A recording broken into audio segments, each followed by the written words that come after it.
Hi everyone, welcome to channel all India word. आज हम बात करेंगे एजुकेशन पॉलिसी जो रिसेंटली लेके आई गई मोदी गवर्नमेंट के द्वारा। उस पॉलिसी के बारे में हम बात करेंगे, उसके प्रोस एंड कॉन्स के बारे में थोड़ा सा लिटिल बिट मैं आपको समझाने की कोशिश करूंगा और इसके बारे में थोड़ा सा आपके सामने जो है मैं विस्तार में डिटेल में जो है इसके बारे में बोलने की कोशिश करूँगा। तो मैं इसमें जो है इसको ओवरऑल एलिमिनेट करके 10 इंपॉर्टेंट पॉइंट्स मैं आपके सामने लेके आया हूँ। वो 10 पॉइंट्स के बारे में आज मैं आपके सामने बात करूँगा। The first point is regional languages. तो ये बताया गया है इस पॉलिसी में कि अप टू द क्लास 5 तक बच्चों को, स्टूडेंट्स को उनकी रीजनल लैंग्वेज में या मदर टंग बोल सकते हैं आप, उस लैंग्वेज में पढ़ाया जाएगा। एग्जाम्पल के तौर पे अगर किसी की रीजनल लैंग्वेज फॉर एग्जाम्पल जो है या मदर टंग जो है उर्दू है, अगर उनको उर्दू में पढ़ाया जाए, ये जो है गवर्नमेंट पॉलिसी का कहना है। गवर्नमेंट का ये कहना है कि ये पॉलिसी के तहत रीजनल लैंग्वेज है या फिर मदर टंग लैंग्वेज में जो है पढ़ाया जाए। लेकिन इसका एक अच्छी चीज़ ये है इसकी कि अगर बच्चों को उनकी मदर टंग में पढ़ाया जाए तो उनको समझने तो डेफिनेटली आसानी होगी। लेकिन इसका एक दूसरा पॉइंट ये है कि फॉर एग्जांपल अगर कोई ऑलरेडी महाराष्ट्र स्टेट में रहते हैं, मराठी लैंग्वेज में अगर पढ़ रहे हैं, अगर वो कल के दिन तेलंगाना स्टेट में जो है शिफ्ट हो जाते हैं, अगर वहाँ पे जाके वो तेलुगु में कैसा पढ़ेंगे? तो यहाँ पे ये कॉन्ट्रडिक्शन यहाँ पे जो है एक यहाँ पे दोनों चीज़ें एक दूसरे से मैच नहीं हो रहे। और दूसरी चीज़ ये है, ये जो रीजनल लैंग्वेजेस में पढ़ाने की बात की गई कि अगर बच्चे को उसकी मदर टंग में पढ़ाया जाएगा, क्योंकि आजकल आप देखते हैं जॉब्स वगैरह ज़्यादातर मोस्ट ऑफ द लिटरेचर वगैरह मोस्ट ऑफ द कई सारी चीज़ें ऐसे हैं जॉब्स वगैरह जहाँ पे इंग्लिश लैंग्वेज जो है कंपलसरी कर दी गई है। तो it will be very difficult, जैसे अगर कंप्यूटर चलाना है तो इंग्लिश लैंग्वेज आना ज़रूरी है। तो इन दिस वे ये जो रीजनल लैंग्वेज में पढ़ाना है, क्या आपको इसके बारे में आपकी क्या राय है, आपको क्या लगता है? आप जो है आपकी राय कमेंट सेक्शन में बताइए। Let us move to the next point. The next point is 10+2 जो स्ट्रक्चर था हमारे पास बोर्ड में, वो जो है ड्रॉप कर दिया गया है।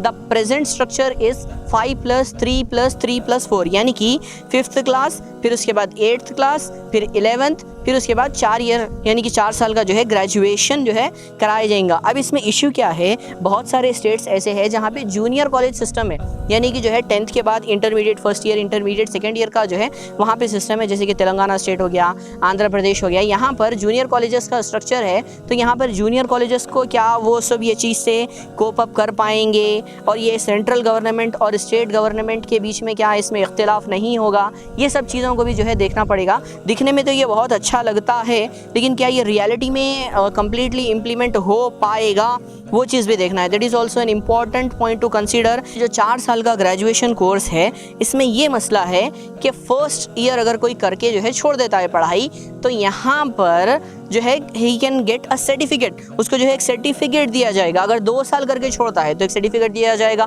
अगर 3 साल करके छोड़ता है तो एक सर्टिफिकेट दिया जाएगा, अगर वो पूरे कंप्लीट 4 ईयर्स जो है करता है तो उसको एक सर्टिफिकेट दिया जाएगा। इसका एडवांटेज ये है कि जो ड्रॉप आउट रेट है वो डिक्रीज होगा, क्योंकि बहुत सारे स्टूडेंट्स ये करते हैं कि बाद में फर्स्ट ईयर सेकेंड ईयर पढ़ के छोड़ देते हैं, तो drop out rate will decrease. The third point is students will be able to select the vocational courses from class 6th। तो यहाँ पे एक अच्छी चीज़ ये है कि जो स्टूडेंट्स होटल मैनेजमेंट या फिर AC टेक्नीशियन वगैरह, देयर आर वेरियस कोर्सेज जहाँ पे स्टूडेंट्स जो है उनकी इंटरेस्ट के मुताबिक, उनकी दिलचस्पी के मुताबिक वोकेशनल कोर्सेज सेलेक्ट कर सकते हैं। यहाँ पर पहले ऐसा था कि 10th के बाद स्टूडेंट्स जो है उन वोकेशनल कोर्सेज सेलेक्ट करते थे। यहाँ पे इससे हो गया real life practical knowledge students की जो है बढ़ेगी। पहले क्या होता था, सिर्फ थियोरेटिकल। वोकेशनल में आने से उनकी प्रैक्टिकल नॉलेज में बहुत इजाफा होगा। लेकिन देखते हैं ये किस तरह से इम्प्लीमेंट की जाती है। 4th पॉइंट, मुझे ये लगता है कि ये जो पॉलिसी है इसमें जो है जो स्टूडेंट्स रट्टा मार के पास होते थे, विच इज़ कम्प्लीटली यूजलेस। मैंने ऑलरेडी इसके बारे में वीडियो बनाई है, आप देख सकते हैं वो वीडियो।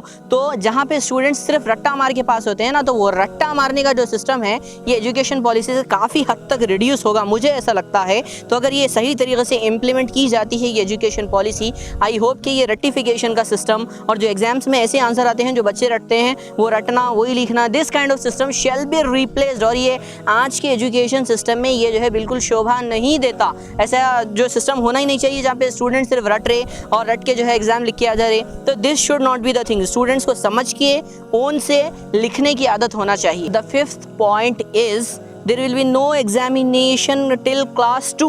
सेकेंड क्लास तक बच्चों को एग्जामिनेशन ही नहीं देना पड़ेगा। क्या होता था, जो छोटे बच्चे रहते थे उनके ऊपर एग्जामिनेशन का बहुत ज़्यादा प्रेशर हो जाता था, ठीक है। जो बहुत सारे पेरेंट्स रहते थे वो बच्चों के ऊपर एक प्रेशर डालते थे कि बेटे तुझे फर्स्ट रैंक लेके आना है, तुझे जो है सेकंड रैंक लेके आना है। सेकंड तो नहीं बोलते थे, फर्स्ट ही बोलते ज़्यादातर पेरेंट्स, आई नो। सो लेकिन फिर भी स्टिल मालूम ये जो प्रेशर रहता था बच्चों की, छोटे बच्चों जस्ट हैंडल, आप सोचिए छोटे बच्चे कैसे हैंडल करते होंगे ये प्रेशर। सेकंड क्लास में जो है एक बच्चा है उसको ये बोला जा रहा है कि आप जो है फर्स्ट रैंक लेकर आओ, इतने मार्क्स लेके आओ, दिस दैट ऑल। तो ये जो प्रेशर है स्टूडेंट्स का डेफिनेटली क्लास 2 तक कम होगा। लेकिन इसका एक दूसरा साइड ये है कि अगर बच्चे एग्जामिनेशन नहीं लिखेंगे तो उनका ओवरऑल परफॉर्मेंस, ओवरऑल ग्रेड कैसा मालूम होगा। और दूसरी चीज़ क्या है मालूम, एग्जामिनेशन अगर बच्चे नहीं लिखेंगे तो उनके जो है लाइक जो स्किल्स रहेंगे जो एग्जामिनेशन में वो बता सकते हैं, वो कहीं ना कहीं मुझे लगता है कि वो थोड़ा सा उसमें कमी रह जाएगी।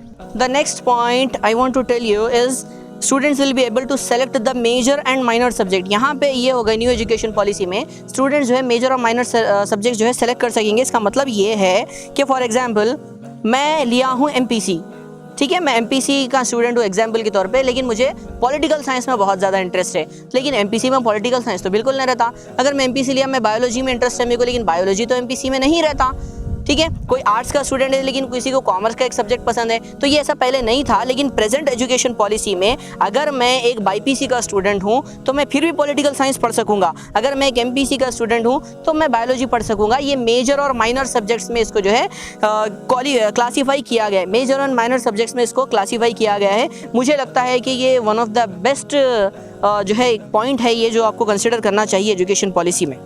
द नेक्स्ट पॉइंट इज़, जैसे आपको मालूम होगा कि हिंदुस्तान में ड्रॉप आउट रेट बहुत ज़्यादा है। एजुकेशन का जो ड्रॉप आउट रेट है, बहुत से बच्चे सेकंड क्लास के बाद स्कूलिंग छोड़ देते, बहुत सारे बच्चे फिफ्थ क्लास के बाद स्कूलिंग छोड़ देते। The reason is, there are many reasons. एक तो फाइनेंशियल है, और जो है पेरेंट्स के अंदर एजुकेशन के बारे में अवेयरनेस नहीं है। तो ये जो न्यू पॉलिसी ली गई इसमें मल्टीपल एग्जिट्स एंड ज्वाइनिंग का जो है सिस्टम लगाया गया है, जहाँ पे अगर कोई स्टूडेंट बीच में से जो है एग्जिट करता है यानी कि छोड़ देता है तो उसको जो है ज्वाइनिंग के ज़्यादा अपॉर्चुनिटीज़ रहेंगे। The next point is teachers will be given the training accordingly. जो ये एजुकेशन पॉलिसी बनाई गई है इसके अकॉर्डिंगली जो है टीचर्स को ट्रेनिंग दी जाएगी, ताकि बच्चों को जो है इस बारे में पढ़ा सके, इस तरीके से पढ़ा सकें जो कि न्यू एजुकेशन पॉलिसी में जो भी अच्छी चीज़ें हैं उस तरीके से पढ़ा सके। Now apart from this policy, ये पॉलिसी में इतने सारी चीज़ें तो आपको मैं जो बताया हूँ वो चीज़ें भी और भी बहुत डिटेल्ड है, लेकिन एक चीज़ जो इसमें जो है कंसीडर नहीं की गई, जो कंसीडर की जानी चाहिए थी, टीचर्स के लिए इसमें क्या है। क्योंकि already teachers are facing lot of issues. Previously जो है लॉकडाउन में भी बहुत सारे इश्यूज़ टीचर्स फेस करे। शायद ही मैं समझता हूँ कोई सेक्टर इतना इफेक्ट हुआ होगा जितना एजुकेशन सेक्टर जो है लॉकडाउन में इफेक्ट हुआ है। जो टीचर जो इश्यूज़ फेस करें तो लेट इट बी, लेकिन उसके अलावा जो टीचर्स के लिए जो बनाया जाना चाहिए था कुछ तो एजुकेशन पॉलिसी में, वो मुझे लगता है कि मिसिंग है। टीचर्स के बारे में कुछ भलाई का इसमें मुझे लगता है कि मिसिंग है, बिकॉज एज यू नो कि ऐसे बहुत सारे टीचर्स हैं जो 2000 रुपीज़ पर मंथ में भी काम करते हैं। तो मेरे हिसाब से टीचर्स के लिए एक बेसिक पे, एक बेसिक सैलरी सेंट्रल लेवल पे या स्टेट लेवल पे ऐसा कुछ होना चाहिए था, जहाँ पे एक टीचर्स की मिनिमम सैलरी जो है होनी चाहिए थी। बहुत सारे प्राइवेट इंस्टीट्यूशंस में टीचर्स को जो है 1500, 2000 इतनी कम सैलरी में भी जो है वो लोग से काम कराया जाता है। तो अकॉर्डिंग टू मी अगर कुछ टीचर्स के लिए भी ये पॉलिसी में होता तो बहुत बेहतर होता।